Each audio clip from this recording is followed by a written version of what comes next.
What's up, everybody? This is Nigel Taylor, and this is Marcellus, the show where anything is possible and where creativity meets positivity. This right here, he is. I'm Braxton Crumbie. I'm from Louisville, Kentucky. I'm a senior here at University of Kentucky, and I'm proud to be on this show, man. I'm glad to see Nigel doing big things, and I'm just happy to be on Marcellus. Yeah, this right here, that's my brother. I've known him since my freshman year, back in the Keeneland Hall days. We had a lot of good times, continued the friendship, grew the brotherhood, and now we run an organization together. So yeah, that's my people. Yes. Today, what do we have for you? We're gonna be talking about a quote. It's a quote that's really powerful. I think it resonates with everybody and something that everybody can learn from. This quote is, "If you're nervous, you're living." What do you think that means, Braxton? If you're nervous, you're living. To me, that means is basically you're living on the edge. You're experiencing new things and doing things where you're not comfortable with. So once you do that, you're living your life, honestly. You're not in this box of, habit and doing things just to do it. You're doing it just because you want to experience and learn new things and do different things. So that's what that means to me.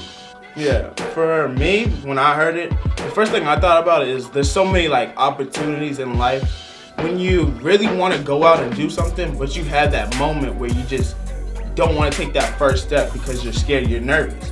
And it's saying that when you're in those moments of life, that's when you're actually truly living life, because you're not always going to have that courage to go out and take that step, but you're doing the necessary things to get to that point. And in those moments of life, that's when you're really living your life to the fullest, like Braxton was saying. I think this reminds me of what Steve Harvey said when you're on the cliff. Basically, it's basically when you're on the cliff of life and you want to make something of yourself or find your purpose or your gift and use what you got to do, you kind of got to take a leap of faith. And that's where that nervous, if you're nervous, you're living. So that step is one hell of a step, but you're gonna be really nervous. And if you're really nervous, then that's when you should step up and attempt to do what you gotta do. What somebody told me one time is when you're really nervous, instead of thinking about if you should go ahead and do it or if you shouldn't do it or anything, at that moment, count to 3 and then just do it. So in your mind, just say 1 Mississippi, 2 Mississippi, 3 Mississippi, and just go do it. And a lot of times, whenever you do whatever you do, sometimes it's not going to work out the way you want it to. But just the fact that you did it is a way for you to learn another lesson and to grow from it. And then majority of the times, or a good number of times, when you go ahead and go to do it, a lot of times you actually gain something from it. And you find out that really you shouldn't even have been nervous about it, because you actually did everything you were supposed to, or everything you want to do, and then more. And then you're reaping the benefits of it and enjoying the fruits of your labor. And one thing I could connect to it is this one time I really wanted to talk to this girl, but I was so nervous. I didn't know what I was going to say. I didn't know how it was going to look, how it was going to sound, anything like that. But I counted 3. I just went up to talk to her. I said, "Hey, how are you doing?" And then started that little conversation. Then I ended up getting her number. So, when you kind of just go ahead and go do it and stop looking at what happens if you fail, but look at it more towards I'm going to succeed, I'm going to do it, then you might actually do it. Right, I can concur with that. When I was growing up, I used to have stage fright really bad. I don't have it as much, but I remember when first time my dad used to make me have to go play sports basically. So the first sport I had to do was t-ball.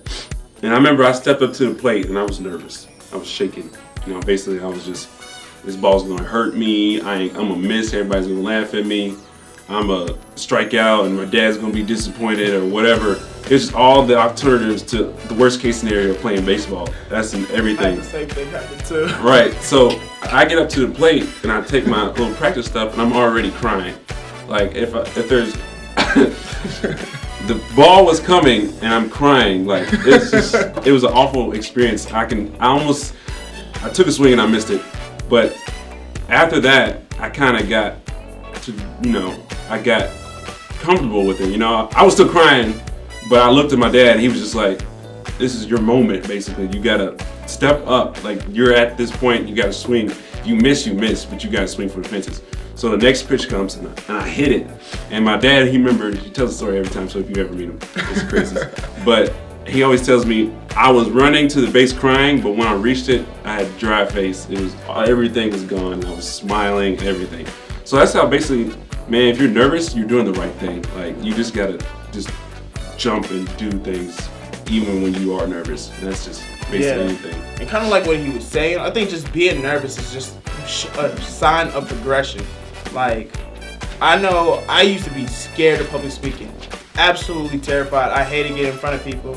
I remember I used to give presentations back in middle school. My legs would shake, I would start stuttering. And it was just like so nerve-wracking for me. And every time I got nervous, I used to just say, nope, I'm not doing it. I give up, I can't do this.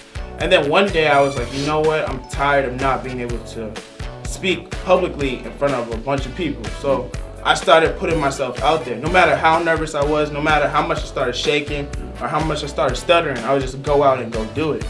And then eventually what I realized is I didn't have to count to 3 every time I was doing public speaking. Sooner or later, it just became natural. I started to stop shaking.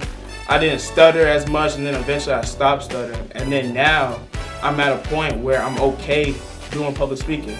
Matter of fact, a couple weeks ago, I just spoke to about 150 people about my experience at University of Kentucky. And I'm trying to look into giving the speech at graduation, which is gonna have like 30,000 people in attendance. So it's like, it's a progression. So if you're nervous, just know there's growth coming. And eventually you just gotta get to that point where you're comfortable. Like he was saying, he was comfortable at the base. At bat. You gotta get comfortable with it. And then once you're comfortable with it, then from that point on, everything's gonna just work out naturally. And honestly, that's all we have for you for today. So remember, if you're nervous, you're living. Peace.